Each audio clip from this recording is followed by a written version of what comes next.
చేసుకోవచ్చు. ఇదేం నియమం ఇది ఏమీ లేదండి, మన ఇష్టమే. తర్వాత వెంకటేశ్వర స్వామి వజ్ర కవచం కూడా చాలా మంచిదండి, అది కూడా మనం మొదలు పెట్టుకోవచ్చు. శ్రీ లక్ష్మీదేవిని ఆరాధించేటప్పుడు మనం వెంకటేశ్వర స్వామిని మన నారాయణని కలిపి ఆరాధిస్తే, లక్ష్మీనారాయణని కలిపి ఆరాధిస్తే అది ఇంకా మంచిది అంటూ ఉంటారు కదా, అందుకైతే చెప్తున్నాను.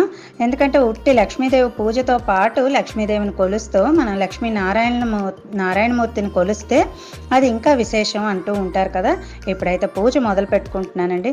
ఇప్పుడు శ్రీనివాస విద్య గురించి మనం తెలుసుకుందాం, వచ్చేద్దాం, చెప్పేస్తాను ఇప్పుడు ఒక్కొక్కటి. నేను ఏం లేదండి, మామూలుగా అయితే లక్ష్మీదేవి పూజ మనం చేసుకుంటూ ఉంటాం కదా. ఈ శ్రీనివాస విద్య ఇంతకు ముందు ప్రాచుర్యంలో ఫస్ట్ ప్రాచుర్యంలో ఉన్నప్పుడు అది మొదలు పెట్టుకొని చేసుకుంటూ ఉండేవారు. ఇది చాలా మంది చేసి దాని ప్రయోజనాలు పొందిన వాళ్ళు కూడా ఉన్నారండి. ఆ తర్వాత కాలంలో అయితే మనకి కనకదార స్తవంలో